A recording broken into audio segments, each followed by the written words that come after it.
Today I'm going to talk about a moment many foster carers know all too well. The moment they read a report or a file and realise the story written about them and the children they care for simply isn't true. It might be a misquote, a missing detail, or an entire narrative that has been shaped to fit an outcome rather than reflect reality.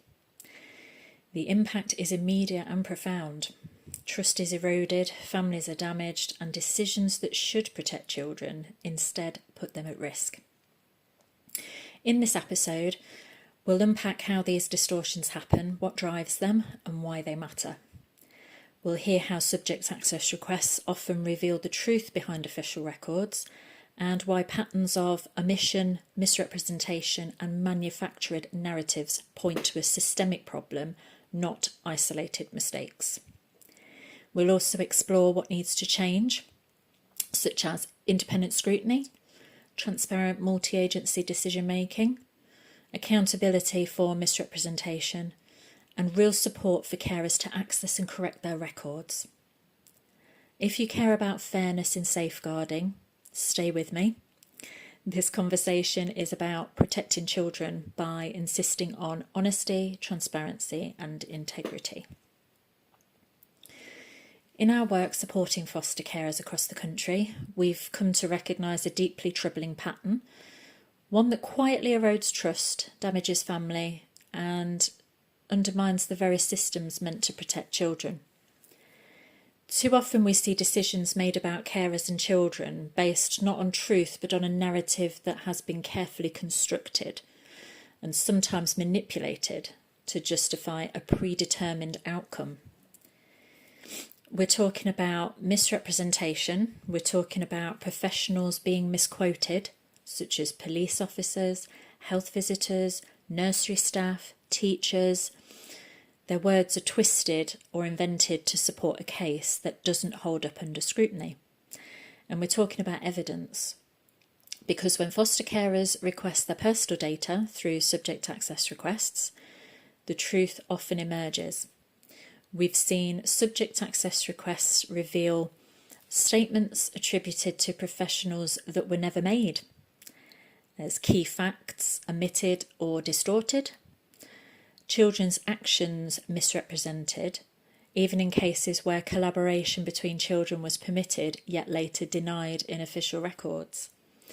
Investigations that appear to fit facts around an outcome rather than follow evidence to a fair conclusion. This isn't poor practice. It's a form of institutional dishonesty, even corruption. And it has real consequences. Carers wrongly discredited, children moved unnecessarily, and trust in safeguarding systems shattered. We're touching on something many practitioners quietly acknowledge, how this pattern emerges. There's high caseloads, fear of blame, pressure to resolve cases quickly, a culture where challenging internal narratives is discouraged, a lack of independent oversight in how evidence is recorded. In that environment, foster carers, who are both essential and often undervalued, become easy targets when something goes wrong.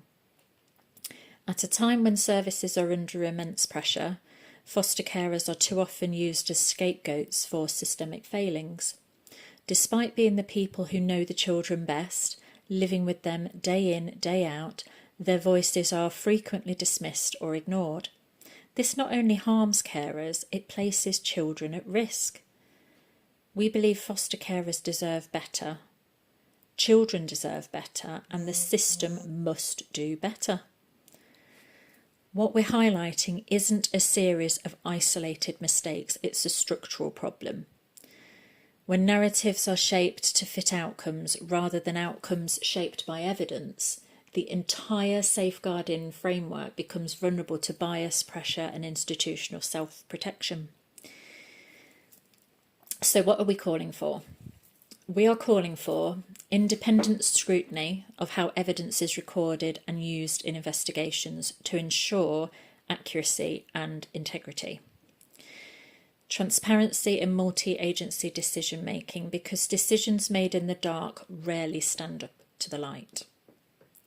Accountability when professionals misrepresent others or suppress exculpatory information, not to shame individuals, but to prevent patterns from repeating.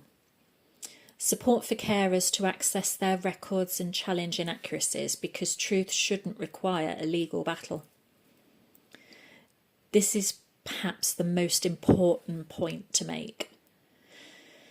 Foster carers provide 24/7 care. They hold intimate knowledge of children's needs. They manage trauma, behaviour, education, health, and emotional well-being. They're often the only consistent adult in a child's life. Yet their insights are too often dismissed as opinions, while others' assumptions are treated as evidence.